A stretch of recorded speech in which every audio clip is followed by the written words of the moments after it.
Hey, this is Zachlog the Great, and I am here tonight with my friend Nate. Who's I? And we are also joined by Uriel. Hello. And we are getting together tonight to talk about G.K. Chesterton's poem, The March of the Black Mountain, 1913. And both of them have passed, so I will be reading the poem tonight. Before we get to that, I did want to say a couple things. One, if you like my work, if you like my channel, if you would like to help support, you can do that. You could sign up to do that at subscribestar.com/Zachlog-the-great. I would like to say thank you to Ann H for supporting me there. And also, I recently wrote a novella, if you want to get picky, which is being published online. If you want to check that out, it's titled The Mayor of Christ Mountain, and you could find that at zachlog.wordpress.com. It is being published serially, and we are I usually update on Tuesdays, and we are closing on the end of the story. Not too far left to go. Anyway, so having said that, let me get the poem up. And let's see. That's the one. Okay, let me know when you guys see that. There it is. Okay. Can I make that larger? Yes. Okay, that's actually better. I mean, I can see it fine, but I assumed audience might have a little bit more of a problem. The March of the Black Mountain, 1913, by G.K. Chesterton. What will there be to remember of us in the days to be, whose faith was a trodden ember, and even our doubt not free? Parliaments built of paper and the soft swords of gold that twist like a waxen taper in the weak aggressor's hold. A hush around hunger slaying a city of serfs unfed. What shall we leave for a saying to praise us when we are dead? But men shall remember the mountain that broke its forest chains, and men shall remember the mountain when it arches against the plains, and christen their children from it, and season and ship and street. When the mountain came to Mahomet and looked small before his feet. His head was as high as the crescent of the moon that seemed his crown, and on glory of past and present the light of his eyes looked down. One hand went out to the mourning over Brahmin and Buddhist slain, and one to the west in scorning to point at the scars of Spain. One foot on the hills for warden by the little mountain trod, and one was in a garden and stood on the grave of God. But men shall remember the mountain, though it fall down like a tree. They shall see the sign of the mountain faith cast into the sea, though the crooked swords overcome it, and the crooked moon ride free.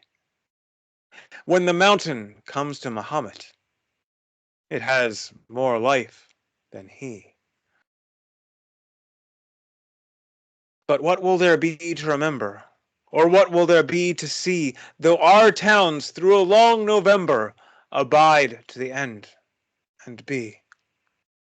Strength of slave and mechanic whose iron is ruled by gold, peace of immortal panic, love that is hate grown cold. Are these a bribe or a warning that we turn not to the sun, nor look on the lands of mourning, where deeds at last are done, where men shall remember the mountain when truth forgets the plain, and walk in the way of the mountain that did not fail in vain. Death and eclipse and comet, thunder and seals that rend, when the mountain came to Mahomet, because it was the end.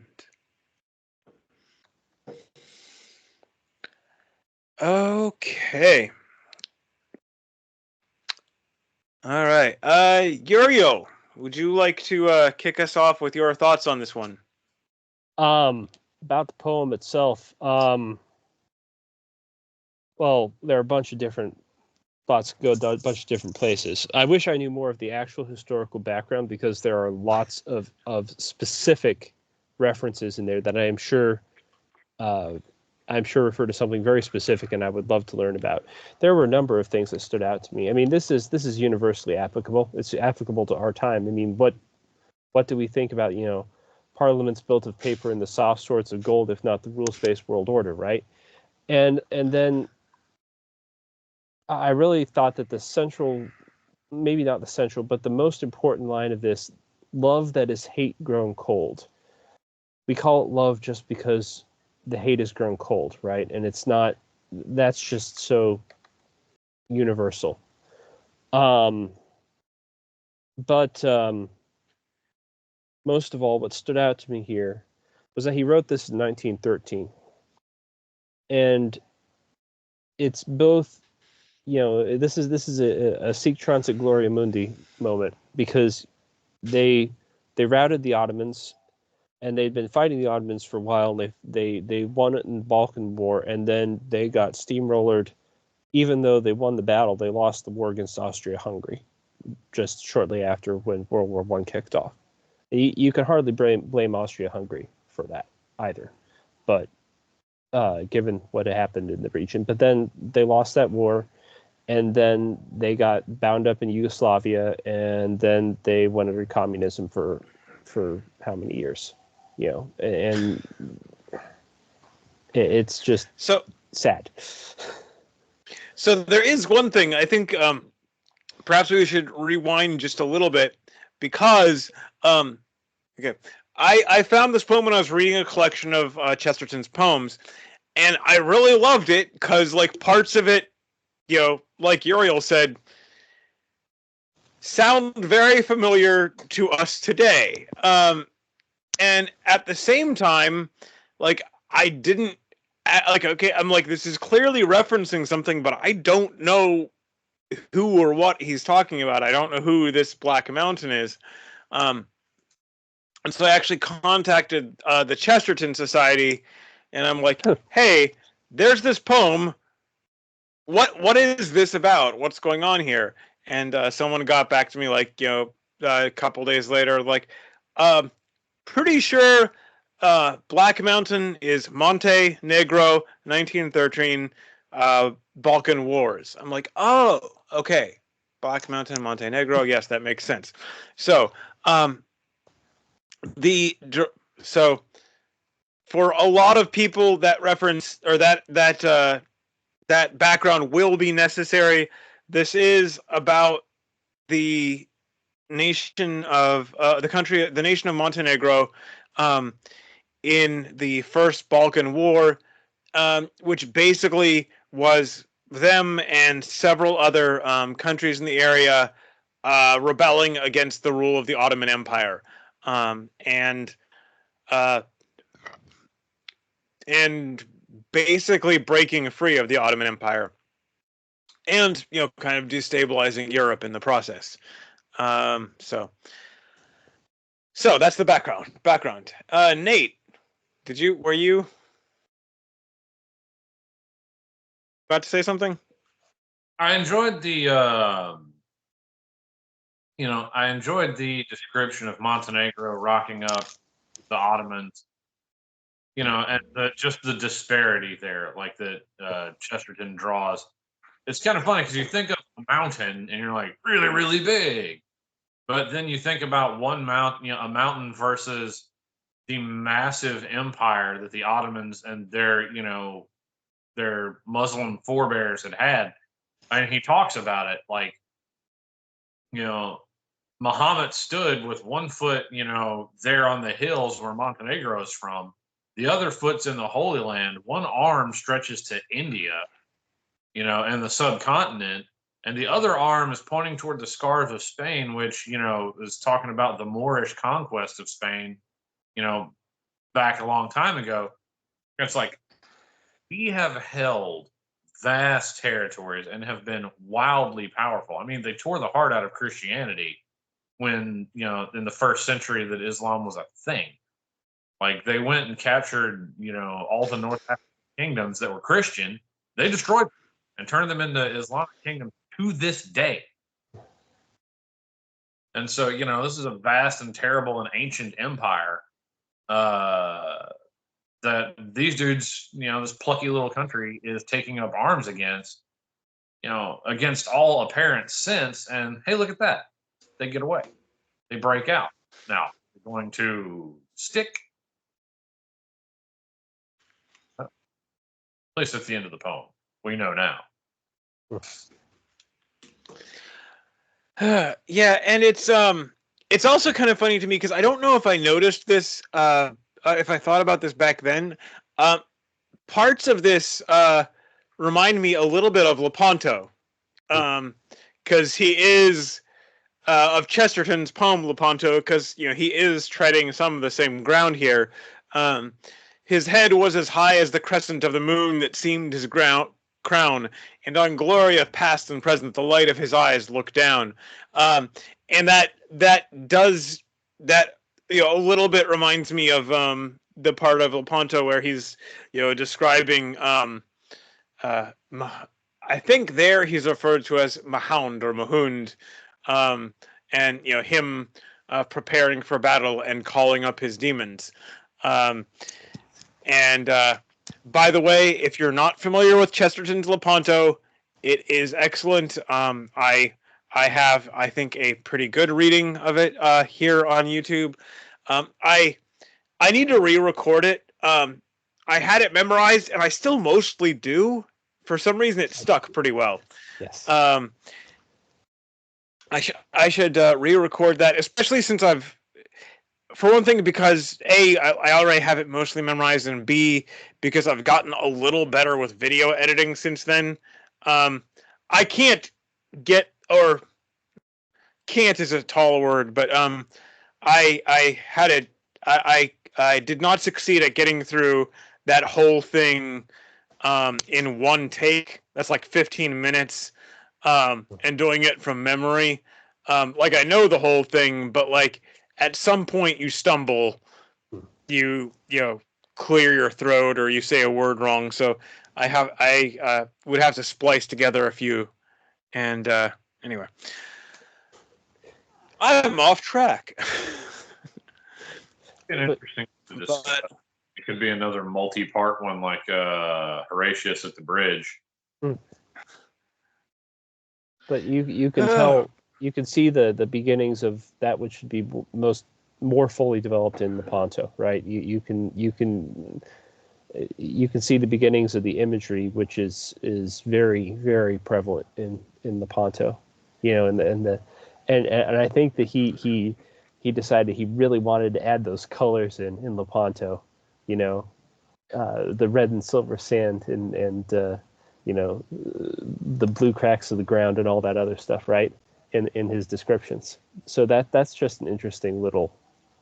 It really is. You can see some of the beginnings of that, but it's just done better later, as you would hope. You hope you get better with practice. I mean,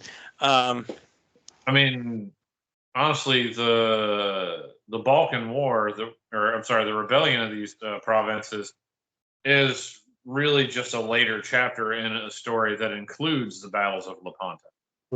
Vienna. Yeah.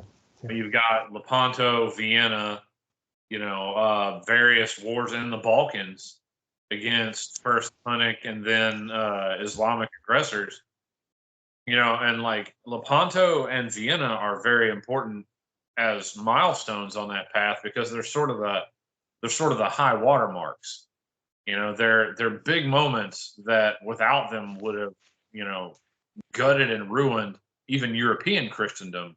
But instead, they were held, you know, the Islamic invader was held back, and then, you know, later on thrown back. You know, and so it's like I said, it's all a huge story. There's one sort of David versus Goliath chapter of it. It doesn't hurt that both are very, very dramatic and very extremely dramatic. Well, and in terms of differences between the poems themselves, it's I think one thing that makes Lepanto more interesting is he personalizes both sides. You know, and he has his hero figure, Don John of Austria, and he has, you know, the Islam is personified as, again, Mahound or Mahound, and here in this one it's you know, it's a little bit, but it's not carried through nearly as much. You know, but in Lepanto, you also have all these little side characters, you know, like King Philip in his closet, or the Sultan, you know, and he's smiling with this crescent, with the crescent of his lips, right? You know, so you have not just the colors. You're right. You have the personalization all over there as well, and you don't have that here very at all. Well, and the thing, you know, one thing about this one, and you know, like I said, before I even knew the historical context, I really liked this poem, and one part of that is because there's two separate things going on here. He is memorializing. You know, he's you know, memorializing Montenegro and their role in this war. He's also kind of like mourning. That's too strong a word, but like he's lamenting the state of England. You know, he's like, you know, what are people going to say about us? Is there anything that we're going to be remembered for? Because, you know, look at where we are right now. And I read that part, and I'm like, yeah, that sounds a little too familiar. The Parliament's made of paper, and it's like, yeah, this there's no, you know, heart to what is going on in our Congress. There's nobody out of all, you know, 500 odd people there. There's like, I don't know what, maybe 3 of them that actually, you know, have any kind of principles at all. And I'm not even sure about that. And you know, that paper Parliament wields the sword of gold, and I'm here to tell you that golden sword may not cut you, but it sure hurts. Yeah. Well, and it has and you know, destroy you in completely different ways, or to pass. They're like, oh yeah, hang on a minute. Here, let me shave you off just a couple of curls off of my sword of gold. There, you're happy now, right? Well, see, I would feel better if we had a sword of gold. We have a sword of fiat currency, which is kind of worse. Well, it's worse in that it is less effective. It's pretty. Perhaps in some ways better because the U.S. government, as it is currently constituted, should not win. Yeah. I hate to say that, but like the people, and I'm not talking about like just elected representatives. I'm talking about like the whole thing, including the people you never vote for and whose names you never know. Like especially the whole thing is so corrupt and awful. I'm like, no, like they should not win. Moral hypocrisy that is the essential problem. I mean, get rid of that, then we can go along, at least restoring a semblance of government that isn't just zombified protocol lurching unsteadily into the future. It would be better if it all that, and nobody's willing to pick up that sword.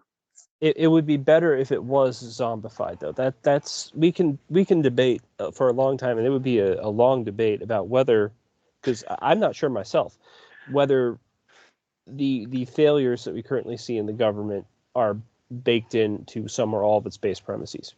I don't pretend to know the answer to that question, whether they were baked in from the beginning, whether they're there. The fact is, where we have arrived right now, government is inverted from its original purpose. You can have something that's flawed. Everything human is going to be flawed. And you can say, okay, well, we need to fix it. We can do this, that, and the other thing. But once something is inverted from the way it's supposed to be, except for a miracle, there's no coming back from that. You have to burn it to the ground. You can't fix it. You have to replace it. And the inversion, the government should protect the people, the property of the people, their liberty, and instead exists to oppress the people, to rape them, seize them, right? Rapine, seizure, and to destroy them. That's an inversion. Oh yeah. Well, and it's not just the.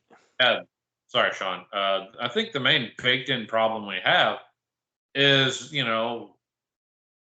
we've drifted from we cut the lines to our roots. We sawed ourselves off slightly above ground level and have been rolling downhill ever since. Because this country was designed to be, our laws, our code, our codified system is designed with the idea of governing a religious and pious people. It is wholly unsuited to the government of anything else. And we have decided on impiety and, no faith. And so, yeah, of course, everything goes to hell at that point. We're trying to fly a fighter jet with a zero-turn lawnmower set up at this point. Like, the controls and the thing don't match anymore.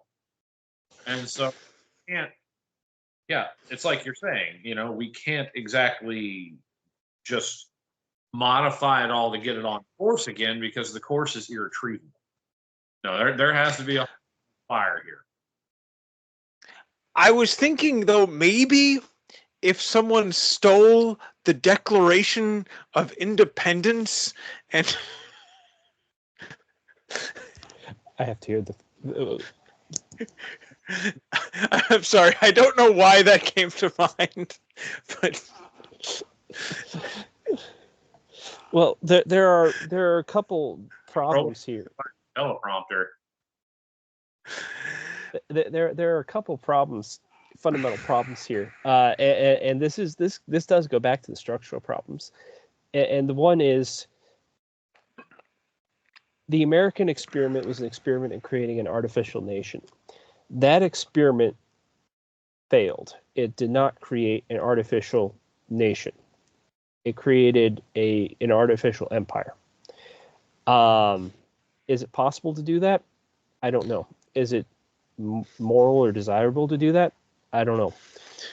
But we are not one people. And what you're saying, you're 100% right. We lost our faith, especially, and our other roots. And the fact that we were cut off and we don't have a nation, land, blood, people, religion, they're all supposed to be roughly the same thing. And they're not. That's a problem. Well, and that actually comes back to something I wanted to say a little bit about the first lines, whose faith was a trodden ember, and even our doubt not free. And, Christianity, the Christian church, the Christian faith in America is not doing great. It's in some ways, in some parts, doing better than a lot of than Europe, but still not fantastic. Just listen to a rather troubling podcast by Stone Choir describing some elements of that. And so whose faith is a trodden ember, and even our doubt not free. Like, okay, not Christian,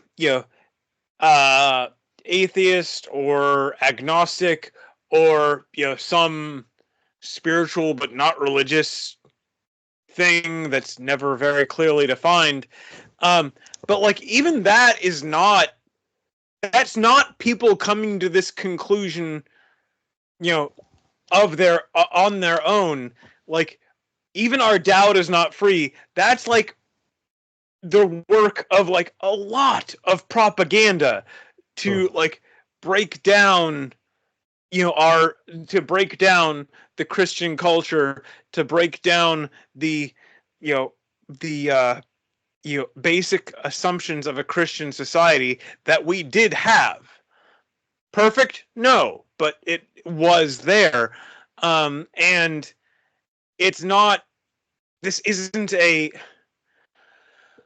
to use a medical metaphor, like this isn't a natural death. This is murder. And so even our doubt is not free. It's not natural. It's not something most people got to on their own. They were so anyway. When it comes to the propaganda, we are living at the tail end of a propaganda triumph that really came to complete flowering in the 60s, in the U.S. at least. But we are living in something that's not just against a Christian people; it's against a human people. We are living in an anti-human age, and an age that is seeking to change human nature fundamentally. And they want to complete the unsuccessful project of making the new Soviet men. And the problem is the only way you can change human nature is destructively. And we see that. And once you see that, then you can identify it. And it's a problem.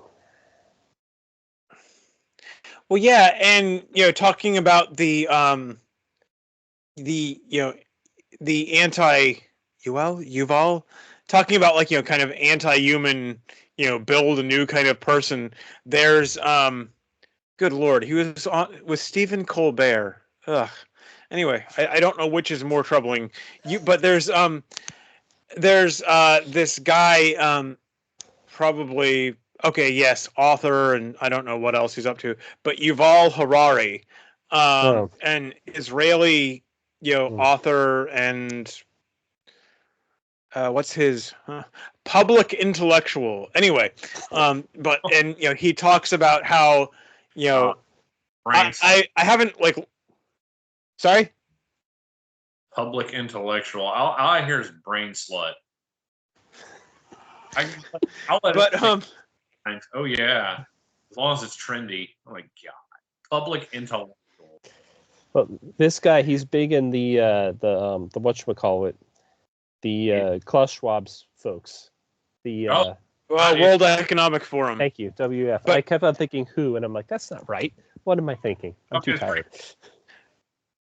But he's but I haven't like looked into him in depth, but I have seen people pull out a couple of quotes from him, where basically he says, I think free will is over and the human being is now a hackable machine or something like that. And it's like, and it really is. Where is that?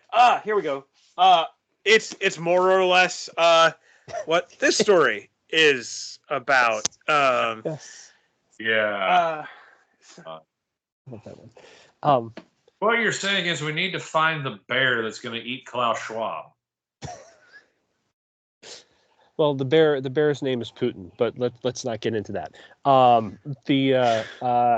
Possibly. I'll take it. The thing about this dude, I keep forgetting his name. I recognize his name, but I keep forgetting it.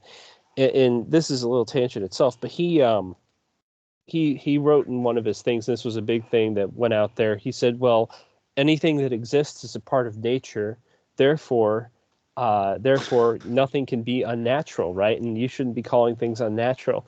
And this really speaks, I think this more than anything has spoken, at least to me, of the complete failure of our society and to recognize telos and to try to deny telos. Telos is the final cause. It's the purpose, the end for things, right? And telos is one of the most important things. What is it for, right? What is it meant to do?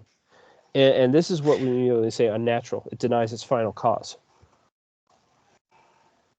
Well, yeah, and I did a video not long ago referring to teleology, and I have another in mind that kind of refers to that. But yeah, like there are so many parts of like this modern leftist intellectual worldview that break down immediately if you just take whatever object is being talked about, whatever subject it is, and say and take a look at the telos.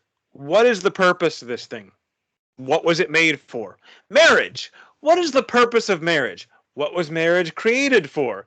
Oh, well, it looks like it has something to do with raising the next generation, with creating a stable environment in which to produce the next generation of human beings. Oh, Then you extend that. Well, hold on a minute. How do we help the families do this better? Oh, we create societies. Okay.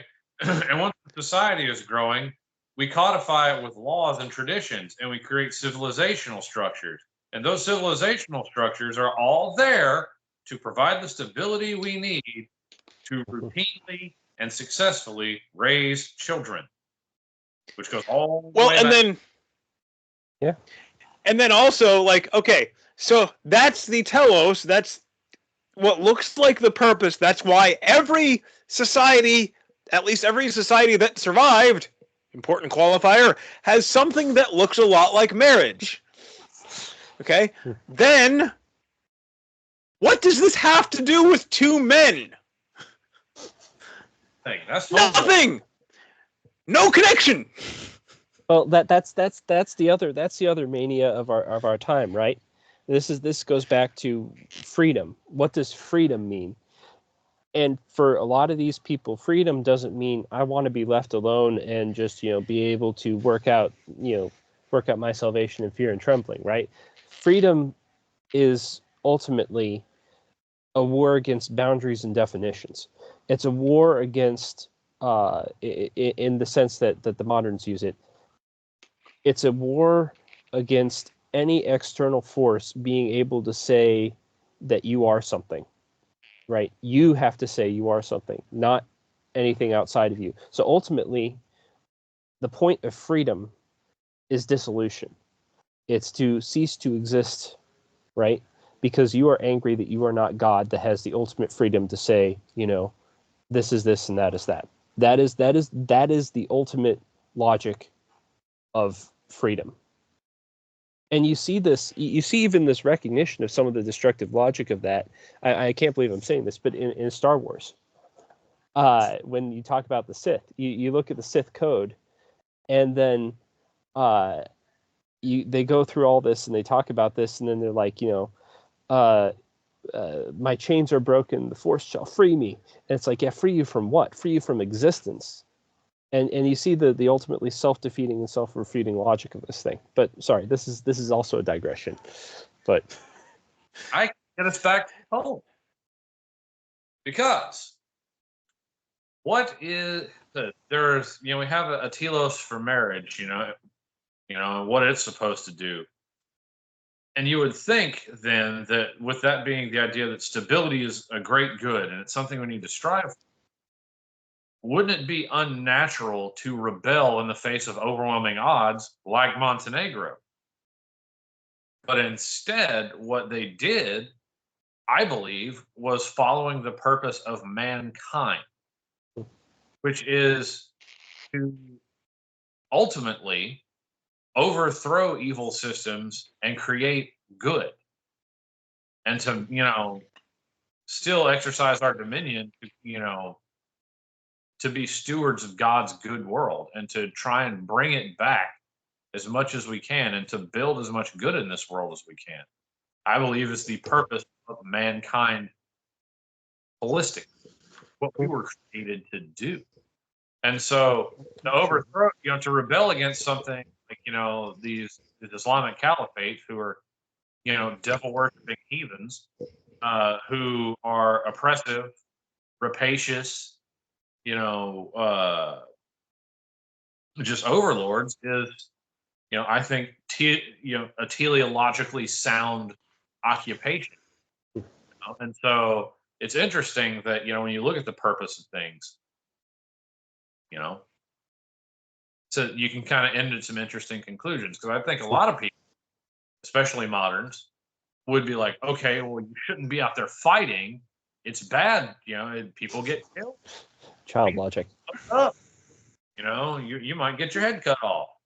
It's like there's pain and suffering involved in that. Yes, that is the price we pay a lot of times to improve on a fallen and flawed world and to actually try and capture back some of the glory that we could have had. Pain, sometimes loss, sometimes destruction, often death. But it's what we're supposed to do. It's our right relationship with justice, is that you pay the cost to rectify injustice. And so the reason that he's so enamored and impressed with what the people of Montenegro did as a nation is because they took this horrendous gamble, and took their lives in their own hands and they struck a blow for what we're supposed to do. They struck a blow against their oppressors. They tried to break free of the evil empire, and it's great. Well, and a couple of things. It's for one thing, you said a lot of people would say well, why are you doing this? It's a big risk. You could get killed, and it's like, okay, if you don't have anything. I kind of feel like I'm reading a bumper sticker here, but some things are that way because they're true. If you don't have anything that you're willing to die for, are you really alive in the first place? Like, if there's nothing that you would die for, then are you really even alive? Well, that's the interesting point. You can be biologically alive. You can have sort of bios, but do you have anima? Do you have the life of the soul? What animates you? Or are you just, are you a machine? Are you just a biological process factory going around biologically processing? And that's the thing. I mean, you can be alive and inanimate. Well, and the other thing I was going to say, why should Montenegro do this? And Bulgaria and Serbia, and not to, I don't know. One thing I don't know, and I would like to find out more about, is why Chesterton picked Montenegro in particular, because there were several nations involved in this. Like, there were several other countries that were a part of the same thing. He picked Montenegro. Maybe it's just the mountain and Muhammad. I don't know. Maybe he just found hey, mountain, Muhammad comes to the mountain. Anyway, but if my geographical knowledge serves me right, and it may not be. Caveat, may not be. I think Montenegro is very close. Like, of the Balkans, I think it's kind of on the eastern end of it. And so it would be very proximate to sort of Ottoman power. It would be sort of on the leading edge. But again, I ain't looking at the Balkans in a minute. Oh, So anyway, but Feels why would they do this?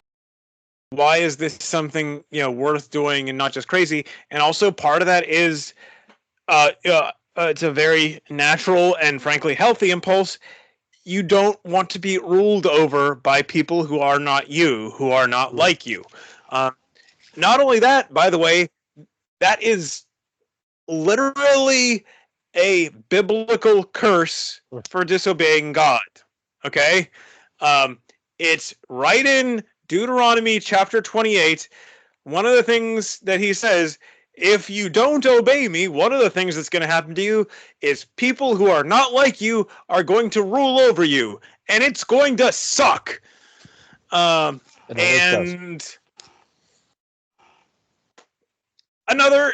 although that's not directly featured in the poem, that is another parallel in America today, and it sucks. Yes. Two thoughts here. One, going back to the sort of bumper sticker, what do you have? The other bumper sticker piece of wisdom that really connected in my mind with that was actually related to storytelling, because somebody said at some point something along the lines of the two things a man wants is something to die for and something to live for, and the best stories give him one or both of those things. And those are so that's why you have the happily ever after with the family, because that's something to live for, and dying gloriously on the battlefield, because that's something to die for, right? Generally speaking, in the stories. And give him the first one, and then introduce the second one right when he's resolved that there's nothing that can stop me from this glorious death. Only be like, oh wait, I have attachments now. How do I navigate this danger of being heroic? Possible loss versus what I've got to do. That actually connects to my second thought here. How do you know what to sacrifice, when to sacrifice? Because life is a series of sacrifices. And that goes back to another most excellent Greek term, which is logos, right? And logos means word. And you might, or you probably would be familiar with this, with in the beginning was the Word, and the Word was with God, and the Word was God, right? The final gospel. But our Lord, very early in Christian theology, the logos, the word of the Platonic and Platonic derived schools of philosophy, which basically it's not something that has any sort of direct English interpretation, but it's something like reason or right reason. But it can also be considered like the ordering principle. We even saying that if you know the O antiphons, or even O come, Emmanuel, right? O come, wisdom from on high, logos from on high, right? That orderest all things mightily. And it's when things are in the right order, when they're in logos, that you see the telos are in a hierarchy, right? And so when things are higher in the hierarchy, you aren't supposed to sacrifice those things for things that are lower in the hierarchy. When things are lower, you have to sacrifice them. Sometimes you're obligated to sacrifice them for the higher. It's more complicated than that, obviously, but it's. So, like I said, we've so badly skewed the obligation pyramid now. It's, I mean, everybody says, let's bring up a controversial figure that's not Hitler, but is often made in comparison to him. Matt Walsh. One time was talking about, he says, all these people giving advice that you need to learn to love yourself. Blah, blah, blah. He's like, why? He's like, I know myself pretty well. He's like, I'm kind of a jerk. He's like, but I think it's more important to learn to love other people and to love outside myself. And that way become a person worth loving. And then maybe one day I can look back, I can look inwardly and be like, huh, hey, look at that. I'm a person worth loving too. And so I've done that with just about everything in life. Is it, no, it has to be you first. Is this good for me? Does this make me feel?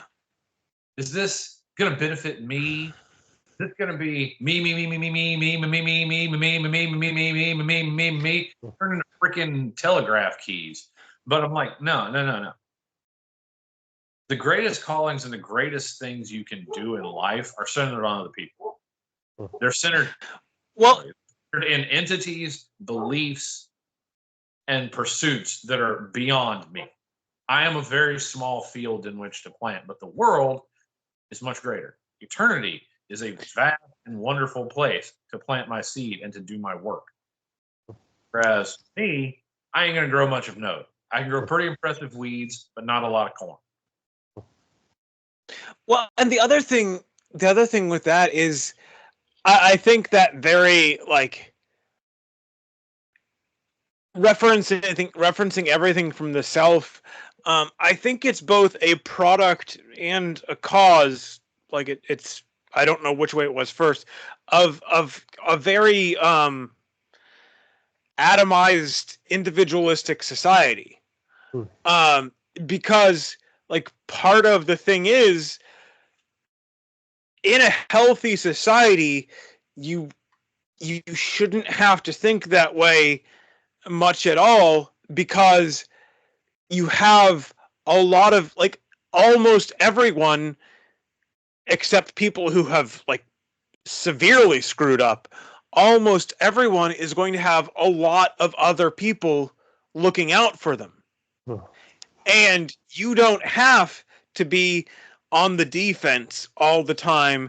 You don't have to like constantly be fighting for your own scraps, because you're part of a community that is working together. But when that breaks down, like a natural response is, okay, I guess I got to look out for myself. And then when everyone starts doing that more, then it furthers the breakdown that was already there. Yeah. A lot of that, I think, is industrial society and its consequences. It's true. Uncle Ted! But because I mean, before, like, think of the Frost poem that we did last time before that. I think it wasn't Tuft of Flowers. I think it was the one Into My Own. I'd love to go off into those trees over there by myself, like forever. Tuft of Flowers. Even though technically it's atomized individualists, they're working separately on their own tasks, they're still related in that they are toiling literally in the same field. But then you get, and so you had to work together to build a bridge or,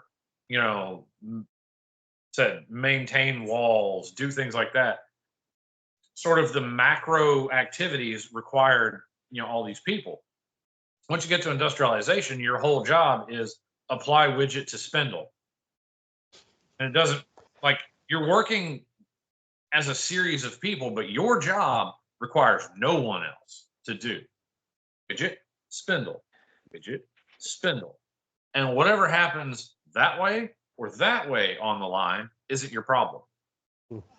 Whereas if, the dam is on my neighbor's property, but the pool, but we share the pool and the dam starts to break, I'm not going to be like, well, screw you, Frank, fix the dam. I'm going to go over there and start moving rocks because we both need it. It's something we both have to deal with. And then our neighbor from, downstream is going to be like, oh crap, please don't flood my fields. He's going to come and start moving rocks. It all matters together. But then we get, like I said, this highly technical this postmodern society. We don't work like that anymore. We've been sort of forcibly atomized. We've been largely severed from the people around us. And so, we don't feel alone, as to reference another work. One of the things that's a consequence of that severing, and this blew my mind when I finally understood this, is that the liberals actually have a point about the problems. The problems they face are really completely genuine. They are 100% right. These are problems. And we should not be responsible for ourselves alone for fixing them. And you get the conservative response is basically generally either pull yourself up by your bootstraps or just a sort of dismissal. Well, you should have like a church that helps you with that, shouldn't you? If they even think about it, right? But these people don't. And the church was really the last rooted sort of institution, whether that was a Catholic church or a Protestant community or whatever you want to call it. And they would theoretically, be mostly the same kind of people, believing the same kind of stuff and come together and help each other out. But that was the last gasp. That was the last place that you had this rootedness and this connectedness. And that got lost over the last century in a horrible way. So other thing I wanted to come back to that Nate had said a while back, and then maybe I might even get us back to the poem after that, but it happens. But he was talking about the idea of you have to love yourself, and part it also reminds me a little bit of something from C.S. Lewis. And I can call up all kinds of things he wrote, but I can almost never pin down where they're from. Anyway, but he said, if you look at the Lord's Prayer, or not the Lord's Prayer, but you look at, Jesus said, we're to love our neighbor as ourselves. And he says, okay, well, what does that mean? He says, if people take a little time to sit and think and reflect about how you love yourself, it's not this fuzzy, affectionate kind of feeling, or it shouldn't be. That would be very strange. And it's not this, rose-colored glasses. It's not everything is perfect. Wow, what a wonderful person I am.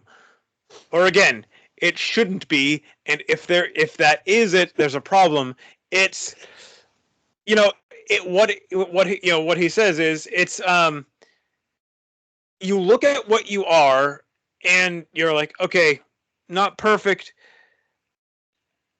I hope I can do better, and I want better things for this person. And in that respect, it's you love yourself.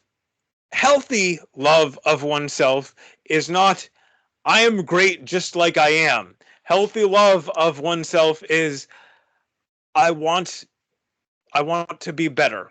And it's actually it's a little bit like he said about how God loves us, in the sense that we are His creation, and a painter who's doing a painting, if the painting could feel what's happening, at some points he's got the whole thing. He's got the whole canvas covered, and the painter's like, "I'm done. It's great." And then he goes back and he starts touching it up and painting over something. And if the painting could feel something, it probably wouldn't much like what's going on. But that's because to get the best version, it takes discipline and takes struggle and pain. And God doesn't love us in the sense that you're great just like you are and you should definitely never change.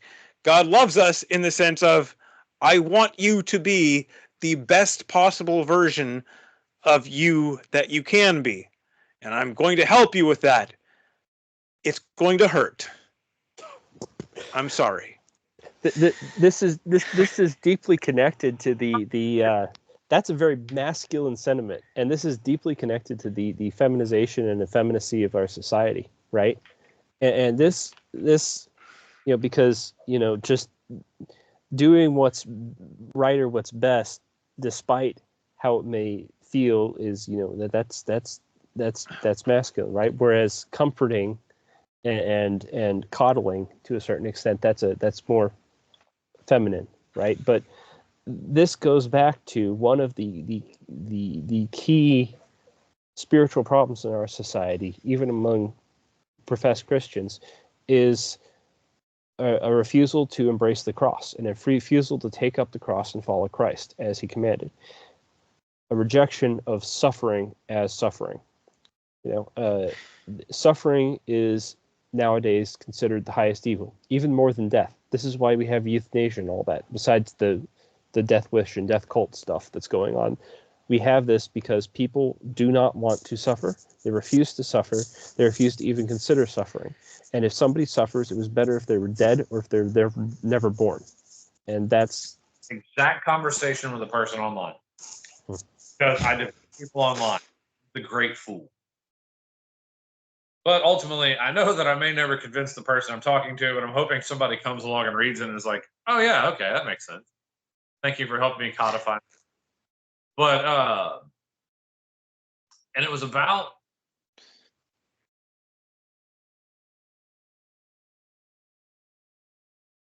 abortion. And I was like, yeah, okay, no. I made a point, and they're like, you're a horrible person. You literally, it's like, those people are going to suffer. You literally want people to suffer. I'm like, yes. Yes, I do. I'm like, you want them to die. I'm like, look, like, do you believe that there can be no beauty in suffering? There can be nothing built with. Do you believe that there is no triumph over adversity? If you believe all that, hey, that's on you. I'm like, but my sons are going to suffer. My sons are going to hurt. They're going to try. They're going to try and lose. They're going to do their very, very best and end up defeated. And it will be bitter. They will grow strong. I will teach them to gain strength from their suffering and to gain wisdom from their trials. And we will increase the goodness and the wisdom of our generations as we go forward. And I guess, and I'm still talking to this person at this point, I'm like, and so I guess you'll just die? That's tragic. And I hope you learn better. I have to say, I take that abortion argument very, very personally, because I was one of those kids. If certain people had their say, I would have been killed when I was not even born yet. Thanks to my mother and my father, that of course they didn't listen to any of that nonsense. But I have chronic health issues. I wouldn't exactly call it suffering, but I went through some periods where I was pretty miserable a lot of the time. And guess what? I like living. I like existing. I prefer to be alive and suffering rather than be dead. And that this is inexplicable to a lot of people is just incomprehensible to me. I am ticked. It's also I think I believe this comes from Friedrich Nietzsche, not an endorsement. Actually, neither an endorsement nor actually condemnation of him in general, because I haven't really read anything. I have the idea that I largely disagree with him, but I should at least read something, probably myself, before I say much. Anyway, but one thing I think he said that is true, man can endure almost anyhow as long as he has a why. And part of this complete rejection of suffering, part of the idea of, the highest good is preventing suffering, is that people don't see meaning. And if you don't see a meaning, then then there can't be a point to suffering. There isn't good that comes out of it. It just hurts. And it's also part of the reason why I don't think, for instance, Hollywood movies can do actual tragic characters. Very big kind of leap, but like I'm thinking of what is it? Denethor in The Return of the King. They did him dirty. They did him real dirty. Well, yeah, and okay, in the books, this is a man who fought and like sacrificed and is facing up to something bigger than him, and he cracks. And he is a tragic character. In the movies, he's just an asshole. Like, he's just a jerk. Like, I'm not going to say there's no redeeming qualities, but he's basically just a jerk because, and it's part of the same thing. The idea that there is, meaning in suffering. The idea, and I'm sure there are other reasons that it was that it was harder to convey, but like the idea that he struggled and fought, and even if he failed, his struggle still had meaning. And I think that was part of what they lost, and I think that's part of the same idea. So That's I have all the way back to the poem. I have at least one. Well, yeah, actually, but I did have at least one other thing, one other line from the poem that I did want to directly comment on. And again, like I said, what really connected to me about this poem is him or what really connected with me initially before I knew the rest of the context was him looking at England, and he's like, what's become of us? And mourning for his own people. And one of the things he says, peace of immortal panic. And that line, and I'm just like, just another one of those parts that I'm like, yeah, that's pretty much our society these days. It's like we have this peace, quote unquote, peace of everyone freaking out all the time over nothing. And there may be people. It's peace in the sense that we're not openly fighting someone. There's not a set enemy that we're marshaling forces against, and we're meeting on the battlefield. But the peace does not extend to the individual. And that's the thing. Like, I have been taught to have peace in my circumstances. And it is the thing I value in my home the most. The floors can be a little dirty. The dishes can be a little dirty. Like I said, dinner can be a little salty. Don't care. The thing I need in my home is peace. I want us all to be unified and to be together and to understand that we are in God's hand according to God's plan, and he will see us through. And as long as we're all on that page, and we're all pursuing that in my home, okay, everything else is peripheral. These people have missed out on that. And they're, once again, the $1 trillion propaganda machine keeps stirring them up. It's like the meme where they unplug the one chip and plug in a new outrage chip. There's a real reason why we talk, though, about the peace the world cannot give, right? The peace of Christ which the world cannot give. I mean, that's what has to be in our hearts, right? So yeah. Also, I'm going to be putting up a YouTube video on my much neglected channel about the true nature of love and how modern society biffs it. Our society does not know what love is or what love is like. And I'll give you a précis here. Love, like love that is hate gone cold. No. Okay, just because you don't hate something doesn't mean you love it. For one thing, ambivalence exists. It's most of the field, in fact. But love is not a lack of bad feelings. Love is not a surplus of good feelings. Love is a commitment. It's a choice. Yeah. Love is something you do every day. It is something you build every day. Love is like a particularly fine sword-making steel. It is hard. It can be sharp. It is heavy to carry, but it is strong. Love is not puff sugar and disco lights. Love is not flower petals and silk. Love is granite and steel. It is something that can do things to you when it impacts you. And it does things to every other thing on the edge over. So if something has truly love, it ain't going to be the love. And so this mistaken idea that love is soft and light and happy all the time. No, there's a lot of joy in love. The joy is a choice as well. But love doesn't originate in emotion. Joy doesn't originate in emotion. Faith doesn't originate in feeling. These all originate in the will. And occasionally, when God smiles upon us, we get the emotions from exercising the will on that. Yeah.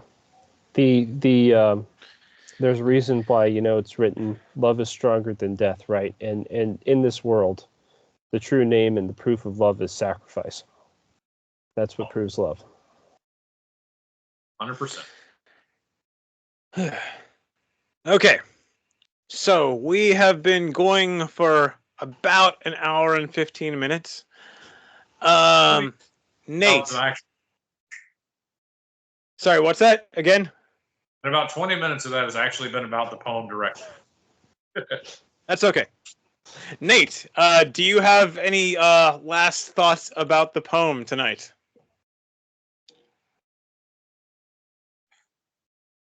It does make me sad because it captures like a glimpse into a lost heroic age where men were afraid to die badly instead of just being afraid to die. And so don't go through, I would encourage everyone who sees it, do not go through your life inanimate. Find what it is that stirs your soul. Find the purpose that you can serve and serve it. God will give you that purpose. He has one in mind for you. Find God, He will give you the purpose. He will animate your life for the rest of your life. And you will go into eternity knowing you did not waste your temporal service. Okay. Uriel, how about you? Any last thoughts for tonight? That didn't get said already. Well, Zachlog, I have good news for you. They're not going to forget our generation, that's for sure. They are most certainly not going to forget it. Now, I don't think that's going to be in any positive sense, but that's quite beyond either of us to determine.